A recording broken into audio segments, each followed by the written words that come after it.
I spent $32,000 to fly my family to my wedding, but my parents changed it to a Europe trip with my sister's family instead. They texted me, "You're not worth seeing in a wedding dress." I posted photos with VIP guests on Facebook. An hour later. I spent $32,000 trying to buy my family's love and presents at my dream wedding in Hawaii. Instead, they used my generosity to fund their own European vacation, and the text message they sent me still twists my gut. "You're not worth seeing in a wedding dress anyway." This isn't just a story about money. It's about a lifelong wound, a heartbreaking betrayal, and ultimately, finding peace where I least expected it. Growing up in Milwaukee, Wisconsin, I was Sophia, and I always felt like I was auditioning for my parents, Eleanor and Richard Hamilton. It was no secret that my younger sister, Heather, was their favorite. While most parents tried to hide their preferences, mine wore theirs like a badge of honor. Every one of Heather's achievements was met with parties and gifts, while my accomplishments barely received an obligatory nod. I remember, when I was 10, I won the regional spelling bee, beating kids 3 grades above me. My parents? They skipped the ceremony because Heather had soccer practice they couldn't miss. The principal actually drove me home. I walked through the door, clutching my trophy, and my mother just said, "Put that somewhere it won't collect dust." That same night, they took Heather out for ice cream to celebrate her scoring a goal in practice. This pattern continued through my entire adolescence. I worked tirelessly, desperate for academic excellence to finally earn their approval. By junior year, I was top of my class, taking AP courses, volunteering at the local hospital. Meanwhile, Heather struggled to maintain a C average, but she excelled at soccer. Guess which one made my parents beam with pride? The real turning point came during my senior year when college acceptance letters arrived. I received a full academic scholarship to Northwestern University, a huge achievement that would save my parents thousands in tuition. Instead of celebration, my father, Richard, just commented, "Well, I guess that frees up money for Heather's soccer camps." The very same week, they threw Heather an elaborate party for making the varsity team. Leaving for college was my escape. Northwestern's campus became my sanctuary, a place where achievements were actually recognized and hard work rewarded. I thrived in the finance program, securing competitive internships every summer. I rarely went home, finding excuses to stay on campus during breaks or visit roommates. After graduation, I landed a position at a boutique investment firm in Chicago, working 80-hour weeks to prove myself. While Heather dropped out of community college and moved back home, I was climbing the corporate ladder. By 27, I was headhunted by a prestigious firm in Manhattan, nearly doubling my salary. I bought my first apartment, a small but charming one-bedroom in the financial district. My relationship with my family dwindled to obligatory holiday calls and occasional visits. Each time I returned home, my parents spent most of the visit updating me on Heather's life. She'd married her high school boyfriend, Marcus, and had 2 children. They lived in a house my parents helped them purchase, just 3 blocks away. "When are you going to settle down, Sophia?" my mother would ask. "Your biological clock is ticking." This, despite the fact that I was thriving in my career, traveling internationally, and building wealth and independence. The contrast between my family and Nathan's became apparent the moment I met them. I met Nathan at a charity gala for educational scholarships. He was handsome in his tailored suit, but what truly attracted me was his genuine interest in my career and ambitions. Unlike previous dates who seemed intimidated by my success, Nathan celebrated it. Nathan ran a successful architectural firm specializing in sustainable design. He shared my work ethic and ambition, but also understood the importance of balance. After 3 months of dating, he invited me to his parents' anniversary celebration in Connecticut. Barbara and Thomas Anderson welcomed me with genuine warmth. Their home was filled with photos of Nathan and his accomplishments alongside those of his 2 brothers. During dinner, they asked thoughtful questions about my work and actually listened to the answers. When I mentioned a recent project that had saved a client millions, Barbara raised her glass in a toast. "To Sophia," she said, "thank you for sharing your brilliance with our son." I nearly cried. In one dinner, Nathan's parents had shown more interest and pride in my accomplishments than mine had in 30 years. Our relationship progressed naturally. Nathan supported my career milestones, attending company events and listening patiently when I needed to vent about difficult clients. I cheered him on when his firm won a prestigious design award. We moved in together after a year, combining our lives with surprising ease. The proposal came during a weekend getaway to Cape Cod. After a private dinner on the beach, Nathan got down on one knee with a vintage emerald ring, remembering that I once mentioned preferring colored stones to diamonds. "You're the most extraordinary woman I've ever met," he said. "I want to build a life worthy of your brilliance. Will you marry me?" I said yes through happy tears. That night, I called my parents, hoping that this news might finally bridge the gap between us. "We're engaged," I announced when my mother answered. After a pause, she said, "That's nice, dear. Did you hear Heather's expecting again?" It was clear then that even this milestone wouldn't change our relationship. But with Nathan by my side and the warm embrace of his family, I was determined to create the wedding of my dreams, with or without my parents' enthusiasm. Nathan and I initially considered a traditional wedding in New York, but during a late-night conversation, we kept returning to our first vacation as a couple, Maui. Those 10 days in Hawaii had been magical. We talked about our dreams for the future while walking along Kapalua Beach, the first time either of us had vocalized wanting marriage and family. "What if we got married in Maui?" I suggested, the idea forming as I spoke. We could return to where we first talked about building a life together. Nathan's face lit up. "That's perfect. We could have this ceremony on the beach at sunset." The next day, I reached out to several wedding planners specializing in Hawaiian destination weddings. We instantly connected with Jasmine Kelly, whose warm personality and meticulous attention to detail impressed us both. "A Maui wedding is absolutely magical," Jasmine assured us during our first planning call, "but be prepared for about 30% of your invited guests to decline due to travel constraints." This statistic actually relieved me. While Nathan had a close-knit group of family and friends he wanted present, I was more selective. Outside of college friends and work colleagues, the only family members I truly wanted there were my cousin Rachel and my Aunt Patricia, who had always shown me genuine affection when she wasn't estranged from my parents. However, social expectations and Nathan's gentle encouragement convinced me to include my immediate family in the plans. "They're still your pa. Rents, Sophia," Nathan said gently. "You might regret not having them there." With Jasmine's guidance, we secured a stunning oceanfront property for both ceremony and reception. We selected a date 10 months away, giving guests ample time to arrange travel. We spent weekends poring over color schemes, floral arrangements, menu options, and music selections. Nathan and I were aligned on most decisions, both preferring elegant simplicity over ostentatious displays. We chose a palette of seafoam green, coral, and gold, reflecting the natural beauty of the Hawaiian landscape. As our plans progressed, one concern kept surfacing: the cost for guests. Even with 10 months' notice, traveling to Hawaii required a significant financial commitment. While most of our friends had successful careers and could afford the trip, I worried about excluding people important to us. My thoughts kept returning to my family. Despite our complicated relationship, I couldn't imagine getting married without them. Yet I knew that the cost of flights, accommodations, and time off work would be prohibitive for them, especially for my sister's family with 3 children. During a weekend visit to Nathan's parents, I confided my concerns while helping Barbara prepare dinner. "I don't want to sound pessimistic," I said, chopping vegetables, "but I don't think my family will come. Hawaii is expensive, and they've never prioritized my milestones." Barbara placed a gentle hand on my shoulder. "Have you considered helping them with expenses? If it would mean having them there, it might be worth it." Later that night, I discussed the idea with Nathan. "What if I paid for my family's travel?" I proposed. First-class flights, resort accommodations, everything. They couldn't say no to that, right? Nathan seemed hesitant. "That's incredibly generous, Sophia, but it would be several thousand." "Are you sure?" I had received a substantial bonus that year and had been saving diligently.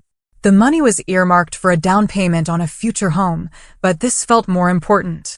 "I want to remove every possible excuse," I explained. "If I cover all expenses and they still don't come, at least I'll know I did everything possible." Nathan kissed my forehead. "If this is important to you, I support it completely." With renewed determination, I worked with our travel agent, Leslie Freeman, to price out packages for my family.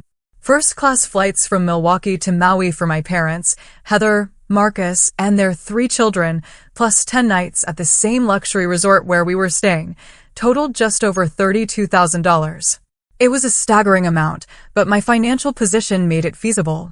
I allowed myself to imagine my father walking me down the aisle, my mother helping with last-minute preparations, my nieces and nephew as flower girls and ring bearer. Maybe this grand gesture would finally bridge the chasm between us. Maybe they would finally see that I had built a successful life worthy of their pride. With this hope fueling me, I finalized the bookings, arranging for welcome baskets in their rooms and private airport transfers. I wanted everything to be perfect, a dream vacation for them and a chance for us to create positive family memories surrounding my wedding. As Jasmine helped us fine-tune details, I found myself becoming genuinely excited about having my family there.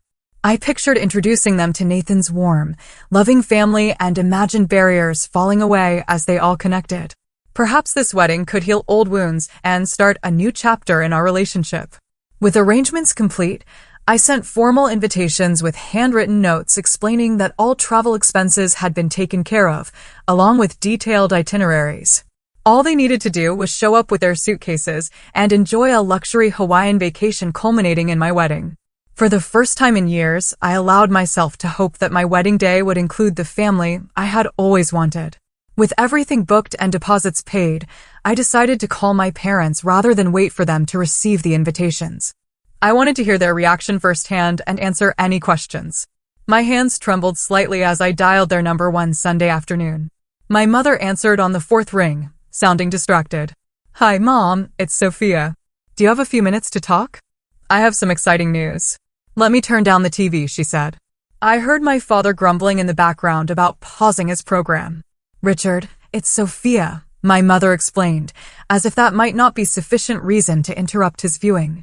Once I had their attention, I took a deep breath. Nathan and I have finalized our wedding plans. We're getting married in Maui, Hawaii in October. "Hawaii," my mother echoed. "That's very far away, Sophia." "I know," I acknowledged, which is why I'm calling. "I've actually arranged something special for the family." I explained that I had booked and paid for first-class flights and resort accommodations for all of them, including Heather's family. There was a moment of stunned silence before my father spoke. "First class to Hawaii? That must have cost a fortune." I downplayed the expense, not wanting to make them uncomfortable. I wanted to make it special. "You'll have your own beachfront suite, and Heather's family will have a 2-bedroom villa. Everything's taken care of, including airport transfers and daily breakfast." "Well," my mother said, her voice warming slightly, "that's very generous of you, Sophia." My heart lifted at the approval in her tone. For once, I'd done something right in their eyes.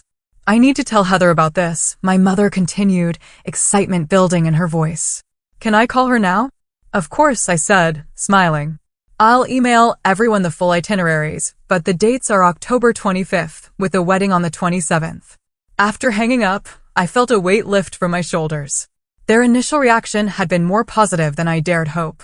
Within an hour, I received enthusiastic text messages from Heather and Marcus expressing disbelief and gratitude. "OMG, Sophia, first class to Hawaii. The kids are freaking out, thank you," Heather wrote. In the following weeks, our wedding plans continued to progress smoothly. Jasmine secured our preferred vendors, including a renowned local chef for the reception dinner and a string quartet for the ceremony. Nathan and I finalized our vows and selected readings. I found my perfect dress, a sleek modern gown with subtle beading that caught the light like sea foam. I regularly checked in with my family about their trip preparations. My mother mentioned shopping for resort wear, and Heather asked questions about activities for the children. My father even called once to ask about appropriate attire for a beach wedding. These small interactions nourished my hope that the wedding might mark a turning point in our relationship. I sent them information about excursions they might enjoy in Maui, offering to arrange and cover those as well. I wanted their experience to be flawless. About 4 months before the wedding, I noticed a subtle shift in their communication. My parents became less responsive to texts and calls, often taking days to reply. When we did speak, they seemed vague about their preparations. "Have you all applied for your passports?" I asked during one call, knowing they hadn't traveled internationally before. "We're working on it," my mother replied dismissively. There's plenty of time. Heather, previously enthusiastic, began mentioning potential conflicts. Marcus might have a work thing come up, she said vaguely when I called in July, but we're still planning to be there. A small knot of anxiety began to form in my stomach, but I dismissed it. They wouldn't miss my wedding, not after I'd removed every possible obstacle. Perhaps they were just busy with summer activities and would refocus on wedding preparations as the date approached. Leslie, our travel agent, contacted me in August about confirming some details for my family's bookings. She mentioned that she'd tried reaching my parents directly as requested, but hadn't received responses. It's important they complete the pre-arrival forms for the resort, she explained, and we should finalize any dietary restrictions for the flights. I assured her I would handle it and immediately called my parents. My father answered, sounding unusually hurried. Dad, the travel agent needs some information from you guys. Can you call her back today? I'm heading out the door for golf, he replied. Your mother handles that sort of thing. I'll tell her to call tomorrow. The next day passed with no contact from my mother. When I called again, the conversation felt strained. We've been meaning to talk to you about the trip, my mother finally said. Richard's having some issues with his back, and the long flight might be problematic. My heart sank. There are ways to make the flight more comfortable, I offered quickly. We could arrange for special accommodations or break up the journey with an overnight in California. We'll figure something out, she said, not committing to anything. Heather's also concerned about Bella missing school. Bella, my oldest niece, was in 2nd grade. Missing a week of elementary school hardly seemed catastrophic, but I didn't argue. The resort has tutoring services for guests, I mentioned instead, and her teachers could provide assignments in advance. Each concern they raised, I addressed with solutions, yet their enthusiasm seemed to be waning inexplicably. The knot of anxiety in my stomach grew larger.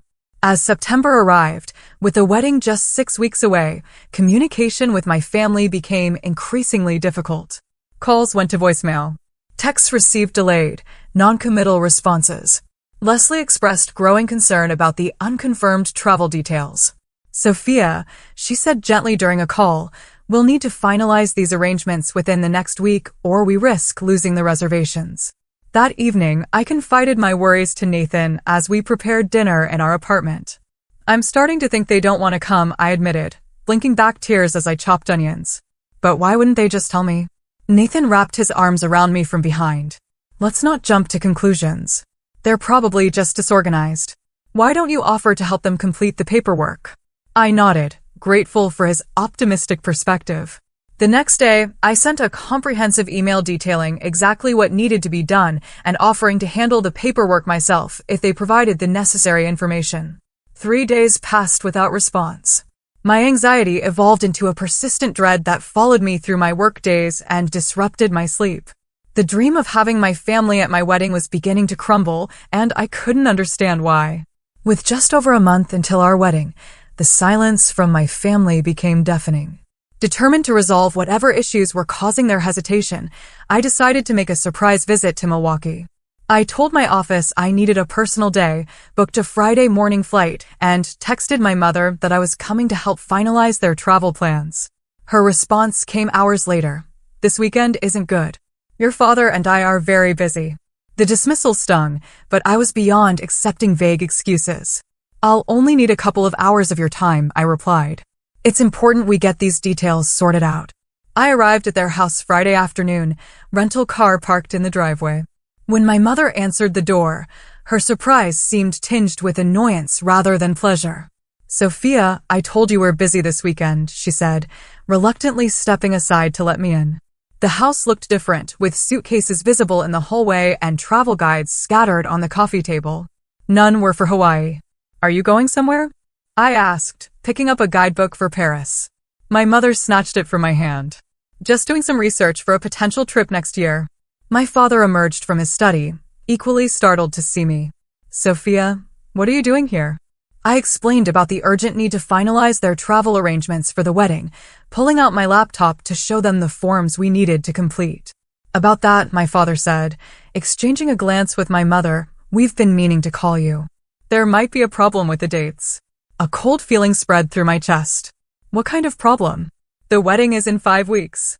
They launched into a series of vague explanations about work commitments, health concerns, and conflicts with the children's school schedules. Each excuse sounded less convincing than the last. Let me help you work through these issues, I pleaded. Whatever the problems are, we can solve them together. When they continued to hedge, I made a bold offer. Let me help you with your passports. I can expedite the process if you haven't started yet. We have our passports, my father said sharply, then looked as if he regretted the admission. You do?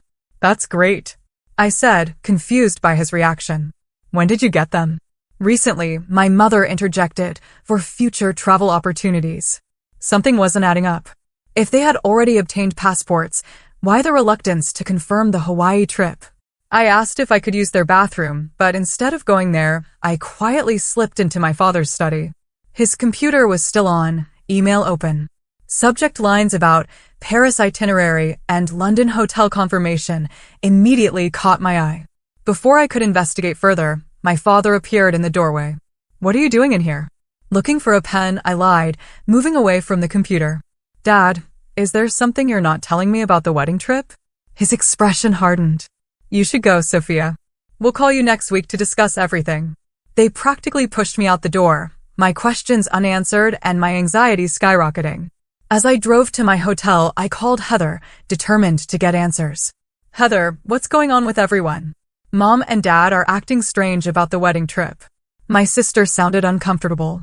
I really can't talk right now, Sophia. Bella has a recital. This will only take a minute. Have Mom and Dad said anything to you about not coming to the wedding? After a pause, Heather sighed. Look, I don't want to get in the middle of this. You should talk to them directly. I just tried. They're avoiding the subject completely. And why do they have travel guides for Europe? I have to go, Heather said quickly. Bella's about to perform. That night, in my hotel room, unable to sleep, I logged into the email account I had used to book my family's travel arrangements. I had shared the login information with my parents so they could access their itineraries. Scanning recent activity, I noticed several emails had been marked as read that I hadn't opened. One was a notification from the airline about a requested change to the reservations. With growing dread, I called the airline's customer service line. I'm checking on reservations under the name Hamilton, I explained to the representative. Has there been any request to change these bookings? After verifying my identity, the representative confirmed my fears. Yes, there was a request to change the destination from Maui to Paris, but it couldn't be processed without additional payment for the fare difference. The request came through about 3 weeks ago. My blood ran cold. Paris, not Maui. The same destination I had seen in the guidebook at my parents' house. The next morning, I drove back to my parents' house, determined to confront them with what I discovered. When no one answered the door, I used my old key to enter. The house was empty. The suitcase is gone. On the kitchen counter was a note, gone to Heather's for the weekend. Please lock up when you leave. I called Nathan, my voice shaking as I explained what I'd found. They're planning a trip to Europe instead of coming to our wedding, I said, tears streaming down my face. They tried to use the tickets I bought them to change destinations. Nathan's voice was steady, a lifeline in my emotional storm. Come home, Sophia. We'll figure this out together. I changed my return flight to that afternoon, but before leaving, I made one last stop at Heather's house. Her car was in the driveway alongside my parents'. When she answered the door, her expression confirmed what I already knew. You're all planning a trip to Europe during my wedding, aren't you? I asked without preamble. Heather's eyes darted away. It's complicated, Sophia. Explain it to me then, I demanded. Help me understand how using the tickets I bought for my wedding to go to Europe instead is complicated. She invited me inside, where my parents sat at the dining room table with travel documents spread before them. They looked up, startled and guilty. What is this? I demanded. I spent $32,000 to bring you all to my wedding, and you're using it for a European vacation instead? My mother recovered first. We were going to tell you, Sophia. We just couldn't find the right time. The right time would have been before I spent my savings on your flights and accommodations. I said, my voice rising. Why couldn't you just be honest with me? Hawaii doesn't make sense for us, my father argued. The kids would enjoy Europe more, and Heather's always wanted to see Paris. The implications of his statement hit me like a physical blow. And seeing me get married doesn't matter? The uncomfortable silence that followed was answer enough. Once again, Heather's desires had taken precedence over my milestone event. We can't change the tickets anyway, my mother added, as if that resolved everything. The airline wouldn't let us without paying the difference. So your plan was to just not show up to my wedding without even telling me? The hurt was so deep it left me breathless. No one responded. In that moment, surrounded by the family who had consistently chosen each other over me, I made a decision. Keep the tickets, I said quietly. Consider them my last gift to you. But don't expect to be part of my life after this. I walked out, ignoring their calls to come back and talk. There was nothing left to say. On the flight back to New York, I grieved. Not for the lost money, but for the family relationship I had spent decades trying to salvage. The week before my wedding should have been filled with joyful anticipation. Instead, I was dealing with the emotional aftermath of my family's betrayal. Nathan had been my rock, holding me through tearful nights and reminding me that our marriage was about us, not my family's approval. We're creating our own family now, he would say, wiping away my tears, one built on love and mutual respect. Despite his support, I struggled to focus on last-minute wedding details. Jasmine, our wedding planner, had been incredibly understanding when I explained the situation.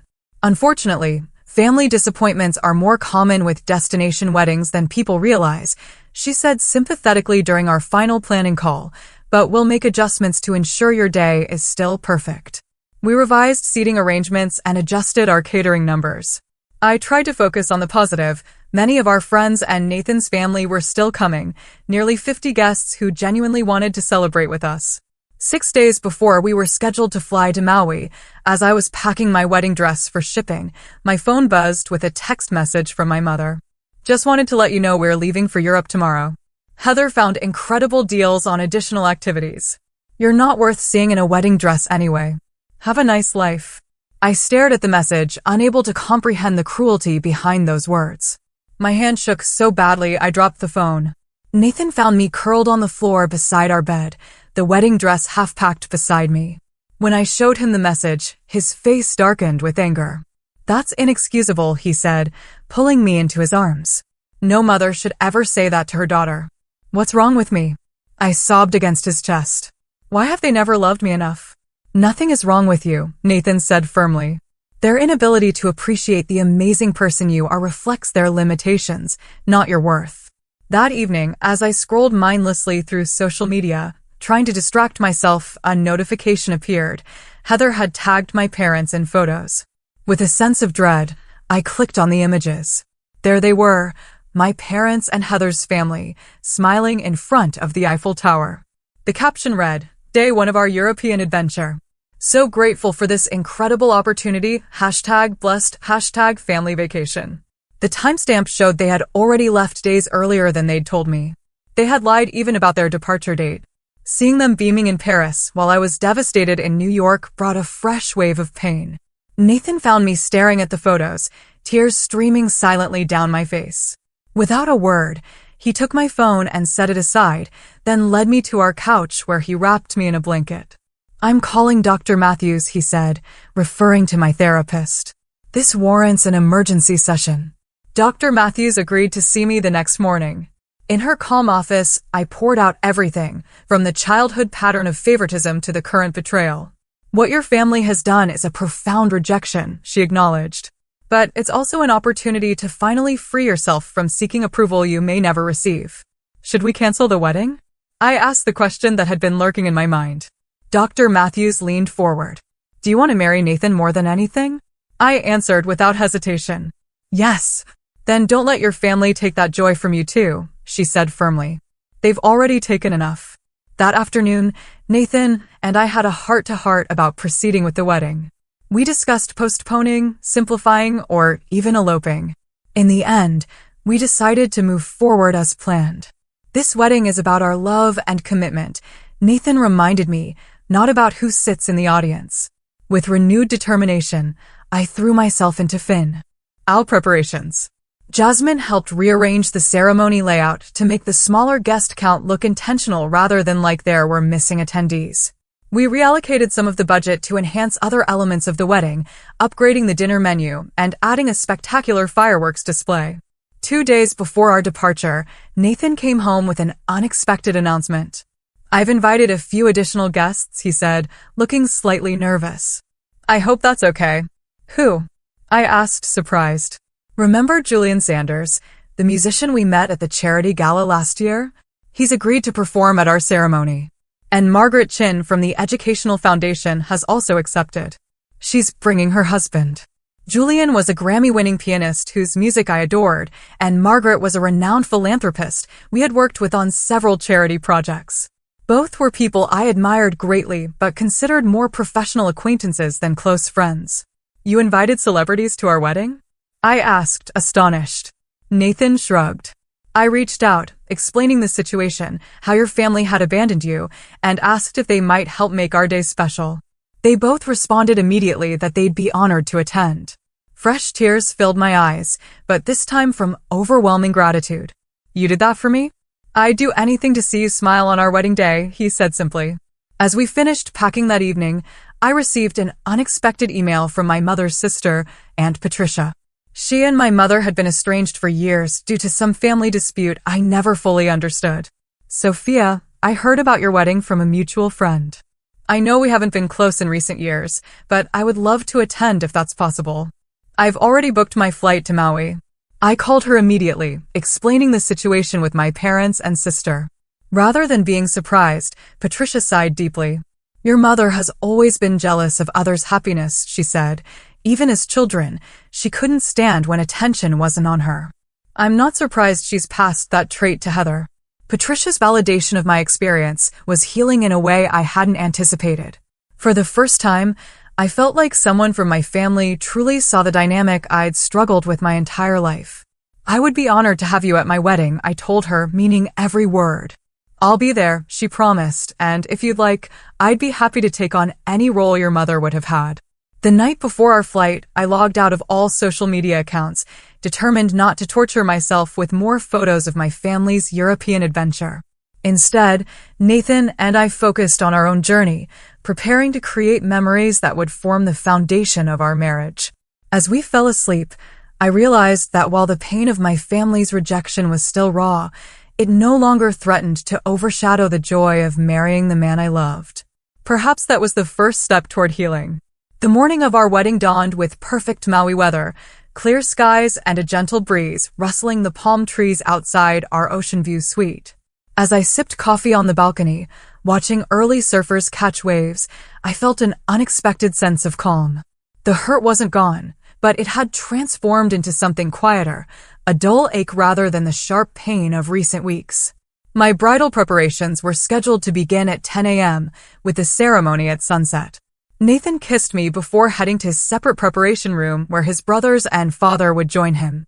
Next time I see you, you'll be walking down the aisle, he said, his eyes shining with love. My makeup artist and hairstylist arrived precisely on time, turning my suite into a bridal sanctuary. As they worked, my college roommate Rachel and two close work friends arrived, champagne in hand and ready to help me prepare. You look radiant, Rachel said, hugging me carefully to avoid disturbing the makeup artist's work. Nathan won't know what hit him. Jasmine appeared periodically to provide updates and ensure everything was running smoothly. During one visit, she pulled me aside with a mysterious smile. Nathan has arranged some surprises for you, she whispered. Just go with it and enjoy. Around noon, there was a knock at the door. Jasmine answered it and then turned to me with a broad smile. Your first surprise is here. Aunt Patricia entered, looking elegant in a seafoam green dress that perfectly complemented our wedding colors. Behind her came a distinguished-looking man I didn't recognize. Sophia, Patricia said, embracing me warmly, you look absolutely beautiful.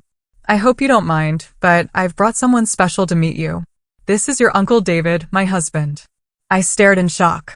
I'd never met David, having lost touch with Patricia during the years of estrangement.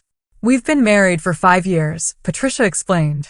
I sent announcements, but I suspect your mother never shared that information. Another piece of family history deliberately kept from me. I welcomed David warmly, touched that they had both made the journey. There's something else, Patricia said, looking slightly nervous. I know this is unorthodox, but in the absence of your parents, would you consider allowing David and me to walk you down the aisle? We would be honored to stand in. Tears threatened to ruin my carefully applied makeup. I would love that, I managed to say. As the afternoon progressed, my nerves settled into excited anticipation. My dress, a sleek column of ivory silk with delicate beading that caught the light like sea spray, fit perfectly. With my hair swept up in an elegant updo adorned with small white orchids, I felt more beautiful than I ever had. An hour before the ceremony, Jasmine arrived with news that guests were beginning to gather on the beach. Everything is ready when you are, she assured me, and Nathan has one more surprise waiting. Curious, I followed her to a small private courtyard where Julian Sanders, the acclaimed pianist, was setting up beside a magnificent white grand piano. Julian, I exclaimed, surprised to see him before the ceremony. He stood and embraced me. Nathan thought you might appreciate a private performance before walking down the aisle to center yourself. For the next 20 minutes, Julian played soul-stirring compositions that seemed to speak directly to my heart. As the music washed over me, I felt the last remnants of bitterness about my family melt away. Today wasn't about who was missing, but about who had chosen to be present. When it was time, I made my way with Patricia and David to the ceremony location. Peeking from behind a decorative screen of tropical flowers, I could see our guests seated in white chairs on the golden sand, the Pacific Ocean providing a breathtaking backdrop. The setting sun cast everything in a magical golden glow. Nathan stood at the altar, handsome in his light gray suit, looking both nervous and elated.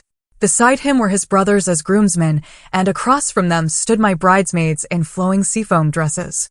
In the front row sat Nathan's parents, beaming with pride. Beside them was Margaret Chin, the philanthropist, alongside several high-profile guests I recognized from charity events. Julian had taken his place at the piano, ready to provide the ceremony music. Ready? Patricia asked, offering her arm alongside David's. I took a deep breath and nodded. As Julian began playing Canon in D, we stepped onto the white runner that served as our aisle.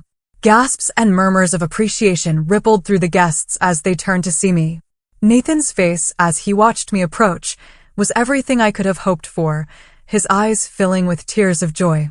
In that moment, I knew with absolute certainty that I was exactly where I was meant to be, with exactly the right people surrounding us. The ceremony was magical in its simplicity and sincerity. We exchanged vows we had written ourselves, promising to support each other's dreams, to live honestly, and to choose each other every day. When Nathan slipped the platinum band onto my finger, and then I onto his, and we turned to face them as a married couple, I was struck by the genuine joy on every face. These people, some blood relations, others chosen family, all shared in our happiness without reservation. The reception exceeded even my highest expectations. Under a canopy of twinkling lights strung between palm trees, we dined on exquisite local cuisine and danced to Julian's live performance. Margaret Chin offered a surprise toast, speaking eloquently about the power of choosing one's family and building a life on mutual respect and admiration. Sophia and Nathan, she concluded, raising her glass, may your marriage be defined not by who is absent today, but by who chose to be present, and by the family you create together. Nathan's father also spoke, welcoming me to their family with such warmth that several guests wiped away tears. From the moment Nathan introduced you, Thomas said, we knew you were special. Your intelligence, kindness, and strength impressed us immediately. Today, we don't just gain a daughter-in-law, we gain a daughter. Throughout the evening, Nathan rarely left my side, his hand often finding mine as if to reassure himself that this was real. During a quiet moment between dances, he leaned close to my ear. Any regrets? He asked softly. I looked around at the joyful celebration, at the people who had traveled thousands of miles to witness our union, at the beauty of our surroundings, and finally, at my husband's loving face. Not a single one, I answered truthfully. This is perfect. Later, our photographer pulled us aside to capture sunset portraits on the beach. As we posed against the spectacular Hawaiian sunset, I realized I felt lighter than I had in years. The weight of seeking my family's approval had lifted, replaced by the certainty that I was worthy of love exactly as I was. They're going to be incredible, the photographer assured us, reviewing some of the shots on her camera. These are the kind of photos people can't help but comment on. Nathan smiled at me knowingly. We had already discussed posting select wedding photos online, not out of spite, but as a celebration of our joy. If my family happened to see them and realize what they had missed, so be it. As the night drew to a close, Nathan and I slipped away from the reception to walk barefoot along the moonlit beach. The sounds of our celebration faded behind us as we strolled hand in hand. "Thank you," I said, stopping to face him, "for everything. For loving me, for creating this magical day, for showing me what family should be." "Thank you for choosing me," he replied simply. "For trusting me with your heart. I promise to treasure it always." Under the vast Hawaiian sky, surrounded by the gentle rhythm of waves, we sealed that promise with a kiss that felt like the beginning of everything. The morning after our wedding, Nathan and I awoke to sunrise streaming through the windows of our honeymoon suite. As we enjoyed breakfast on our private balcony, our photographer sent a preview of our wedding photos. They were breathtaking, capturing not just the visual beauty of the day, but the authentic emotion and joy that had surrounded us. "These are incredible," Nathan said, scrolling through the images. "You look absolutely stunning." One photo in particular caught my attention, Nathan and I dancing, surrounded by Julian Sanders playing piano, with Margaret Chin and several other notable guests visible in the background. The golden sunset light gave everything an almost magical quality. "That one," I said, pointing. "That's the one I want to share." With Nathan's encouragement, I crafted a simple post, "The most perfect day with the most perfect man, surrounded by true friends and family." Thank you to everyone who made our wedding so special, especially Julian Sanders for the incredible music and Margaret Chin for your beautiful toast. #JustMarried, #Maui, #ChosenFamily. I hesitated only briefly before hitting post, then turned off notifications and set my phone aside. This day was for us, not for monitoring reactions. We spent our first day as a married couple exploring Maui, snorkeling with sea turtles, and enjoying a romantic beachfront dinner. It wasn't until late that evening that I checked my phone again. The post had exploded with comments and likes, mostly from friends expressing joy and congratulations. But among the notifications were several missed calls and messages from my family. Heather had texted multiple times, "Is that the Julian Sanders at your wedding? How do you know Margaret Chin? Why didn't you tell us important people would be there?" My mother had left a voicemail, her tone dripping with artificial concern. "Sophia, we're worried about you posting such exaggerated photos. People might get the wrong impression about your wedding. Call us when you can." My father's message was more direct. "You didn't need to make such a public spectacle. Very immature." I showed the messages to Nathan, who pulled me close. "Are you okay?" I considered the question carefully, searching my feelings. "Actually, yes." Their reactions are so predictable it's almost funny. They're not upset about missing my wedding. They're upset about missing an opportunity to meet celebrities. "What do you want to do?" Nathan asked. "Nothing," I decided. They don't deserve a response. The next morning, I woke to more messages. Apparently, several mutual acquaintances had asked my parents about the wedding, having seen my photos online. Uncomfortable with admitting they had chosen a European vacation instead, they had crafted a narrative about health issues preventing travel. "People are asking questions," my mother wrote. "You're making us look bad. We need to coordinate our stories." For the first time, I felt completely unburdened by their manipulation. I showed Nathan the message and then deleted it without responding. "They can coordinate whatever stories they want," I said. "I'm done participating in their fiction." Our 10-day honeymoon became a healing journey. We explored Maui's waterfalls, drove the road to Hana, watched the sunrise from Haleakala volcano, and spent lazy afternoons on secluded beaches. Each day, I felt lighter, more present, more connected to Nathan and to my authentic self. On our last evening in Hawaii, sitting on the beach watching another spectacular sunset, Nathan asked, "What are you thinking about?" "How grateful I am," I answered honestly. If my family had come, I would have spent the entire time seeking their approval, trying to make sure they were enjoying themselves, worrying about their reactions. Their absence gave me the freedom to fully experience our wedding. Nathan nodded thoughtfully. Sometimes the universe gives us what we need, not what we think we want. Returning to New York felt like coming home to a new life. We moved Nathan's remaining belongings into my apartment, which would be our home until we found a larger place. Unpacking our wedding gifts and arranging photos from our honeymoon, we created a space that reflected our shared journey. The first Tuesday after our return, I kept my regular appointment with Dr. Matthews. I brought wedding photos to share and recounted the entire experience, from the initial pain of my family's betrayal to the surprising peace I'd found in their absence. I've spent my entire life trying to earn their love, I explained, always believing that if I achieved enough, succeeded enough, gave enough, they would finally see me. Hawaii was my last attempt, and it cost me $32,000 to finally accept the truth. Which is? Dr. Matthews prompted. That nothing I do will ever be enough, I said. The problem was never me, it was always them and their limitations. And continuing to seek their approval would only hurt me and potentially my marriage. Dr. Matthews smiled. That's an incredibly powerful realization. How do you want to move forward? With boundaries, I said decisively. I'm not cutting them off completely, but I'm no longer investing emotional energy in changing our relationship. I'll interact with them on my terms when and if I choose to. Over the following weeks, my family continued their attempts to contact me. When I finally did answer a call from my mother, I was calm and direct. I understand you chose a European vacation over attending my wedding. That was your decision to make. But I won't pretend it didn't happen, and I won't help you save face with your friends. If you want a relationship with me moving forward, it will be with complete honesty and respect. My mother sputtered excuses and justifications, but I remained firm. Those are my terms. Take some time to think about whether you can accept them. Similar conversations with my father and Heather established my new boundaries. They were predictably defensive, accusing me of being dramatic and unforgiving, but for once, their opinions didn't devastate me. Nathan and I settled into married life with joy and intention. We hosted dinner parties for friends, joined a couples book club, and began volunteering together at an educational foundation for underprivileged students. On weekends, we often visited Nathan's parents in Connecticut, where I was always welcomed with genuine affection.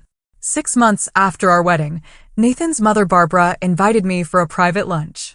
I hope you don't mind, she said as we settled at a corner table in her favorite restaurant, but I wanted to check in on how you're doing with your family situation. I appreciated her directness and concern. Better than I ever expected, I answered truthfully. Setting boundaries has been freeing. They occasionally reach out, usually when they want something or when relatives ask about me, but I no longer feel obligated to respond. Barbara nodded. I hope you know that Thomas and I consider you our daughter in every way that matters. Family isn't always about blood. It's about who shows up, who supports you, who celebrates your joys and shares your sorrows. Tears pricked at my eyes. Thank you for showing me what family should be. A year after our wedding, Nathan and I celebrated our anniversary by returning to Maui, staying in the same resort where we had married. Sitting on the beach where we had exchanged vows, we reflected on our journey. This year has taught me so much about what truly matters, I told Nathan. I spent so long chasing approval from people incapable of giving it that I almost missed recognizing the genuine love that was right in front of me. I'm glad you finally saw it, Nathan said, squeezing my hand. You deserve every bit of it and more. As the sun dipped toward the horizon, painting the sky in brilliant oranges and pinks, I felt a profound sense of peace. The $32,000 I had spent on my family's non-attendance had been the most valuable investment of my life, buying me freedom from a lifetime of seeking validation where it would never be found. In its place, I had discovered my own worth, independent of others' recognition. I had found family and friends who showed up, in-laws who embraced me wholeheartedly, and most importantly, in the man beside me, who loved me exactly as I was. That evening, I posted a simple anniversary photo of us on the beach, captioned, "1 year ago, I learned that sometimes the best family is the one you choose." Forever grateful for this man and the life we're building together.